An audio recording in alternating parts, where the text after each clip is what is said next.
Magandang hapon mga ka-happy hour. Narito ang mga balita para sa MBC TV Network News Update 4 PM edition. Impeachment trial ni VP Sara, imposibleng matapos ng 19 na araw, walang express lane. Yan ang MBC TV Network News ni Kyle Bulias.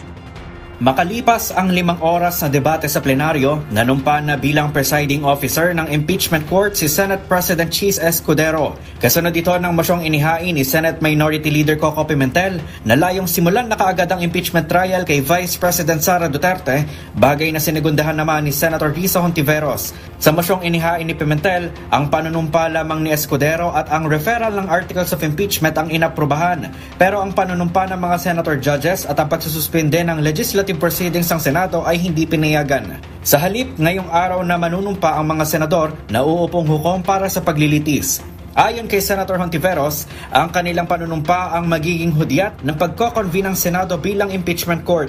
Dahil dito, bukas na gagawin ang presentasyon ng articles of impeachment at tatalakay naman ang magiging timeline ng paglilitis. Kaugnay nito, naniniwala si Hontiveros na malabong i-adapt ng Senado ang iminungkahi ni Senator Francis Tolentino na tapusin ang paglilitis sa loob ng 19 na araw at inaasahan talagang tatawid ito sa 20th Congress.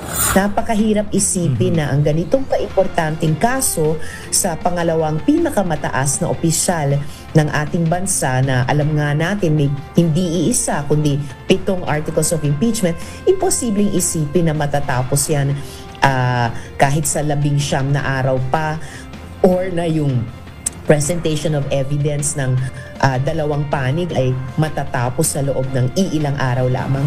Bagamat dapat agarang simula ng paglilitis, dapat aniyang bigyan ng sapat na panahon ang proseso at ang gagawing paglalatag at pagkilatis sa mga ebidensya. Naniniwala si Hontiveros na walang magiging problema sa pag-alis ng mga senador na matatapos na ang termino at ang pag-upo ng mga bagong halal. Ani ay manunumpa lamang ulit sila sa harap ng presiding officer at ipagpapatuloy muli ang paglilitis. Bukod dito, kasama sa tatalakayin bukas kung i-adapt ng impeachment court ang rules of procedure ng mga dati ng naging impeachment trial. Una na nagpahayag ng kahandaang humarap sa paglilitis ang kampo ng Vice Presidente sa kabilayan ng mga hakbang ng kanyang mga kaalyadong senador na ipadismiss na ang impeachment complaint. Para sa MBC TV Network News, ito si Kyle Bulias ng DZRH.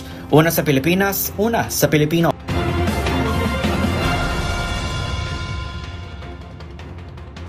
Samantala, panibagong taas presyo sa mga produktong langis, ipinatupad na yung araw. Magkakasunod na nagpatupad ang mga kumpanya ng langis ng kanilang dagdag presyo sa mga produkto. Kaninang alas 6 ng umaga nang ipinatupad ang dagdag na 60 centavos sa kada litro ng gasolina, mayroon namang dagdag na 95 centavos sa kada litro ng diesel, habang ang kerosene ay mayroong dagdag na 30 centavos. Iituturing dahilan pa rin ng Department of Energy Oil Industry Management Bureau ang nagaganap na tensyon sa pagitan ng Russia at Ukraine. At yan ang mga balita para sa MBC TV Network News Update 4 PM edition. Abangan ang mga susunod na balitaan mamaya para sa 5 PM edition.